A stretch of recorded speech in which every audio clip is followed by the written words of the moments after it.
Congratulations, you are under contract, and I want to talk about a couple of the next steps that could come up and how to prepare yourself for them and what to kind of expect.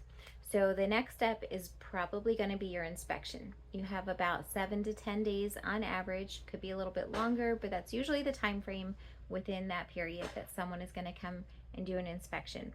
And typically, it's going to be one inspector coming in and just doing a general inspection.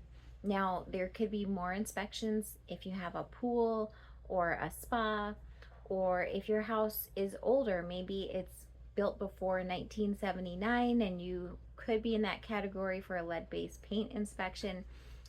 There's multiple things that could be inspected. Also, wood destroying organisms, lots of different things. But chances are you're probably going to have one inspector come through, and you are going to have probably, and I'm not saying definitely because I don't know your home and I don't know your situation, but I know even some of the nicest, most beautiful homes that I have helped to sell have something that comes up in the inspection. So even if you have a pre-inspection, inspectors are human and one might call out something that the other one wouldn't. So just know that there could be something that comes up. If you have not had a pre-inspection or you haven't done anything lately on your home, it's very normal to have multiple things. You could have a 20, 30, 40 page or more report, and just know that it's nothing personal.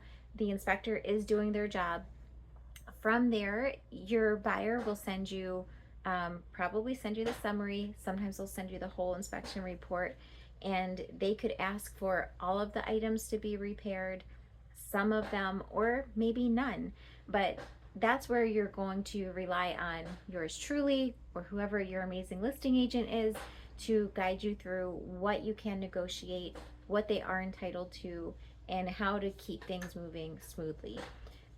So that's going to be what happens first, and definitely unless if it's a cash buyer and for some reason they decide they don't want an inspection, but it's in their best interest, they're probably going to get an inspection. The next thing is the appraisal, and you're not always going to have an appraisal, but chances are you are probably, if your buyer is doing financing, you're probably going to have an appraisal. And just know that needs to be ordered at least 10 days before the closing date, and you need to appraise at value, obviously. So that's the whole point of an appraisal. Now, there's three things that could happen. It could appraise higher, which is great. It could appraise a little under value, or it could appraise at value. Now, if it appraises under value, it's not a dead deal yet. So you could end that deal, of course, if they don't want to negotiate, but chances are, especially if it's close, your buyer is going to be on board to negotiating. And again, that's where you're going to rely on your agent to help you through that process. So just know that it's okay. This is normal. This is part of the selling process. Worst case scenario. So say your inspection has multiple things on it and you do not come to terms with your buyer. At least you know, if you end up, again, worst case scenario, you go back on the market, you now know what is going to come up in that next inspection.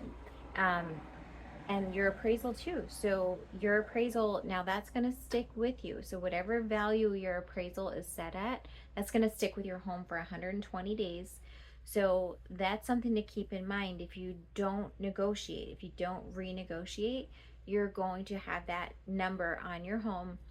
And same with your inspections. If you don't correct what was wrong, that's something now you have to disclose to your future buyers. So anyone who's interested in the home. So not to scare you, but it's a normal thing. I know that emotions can really run wild at this part. It can be very emotional. It's hard to not take it personally when somebody tells you something is wrong with your home, something needs to be fixed, or it's not at the value that you and your realtor sat down and came up with. So just know that, again, this is part of the selling process. I will walk you through it. And if you have any questions, or you're thinking about selling your home, or you're thinking about accepting an offer. I'm sure that you and I are already working together. We can dissect this together. There's a lot of different parts of that offer.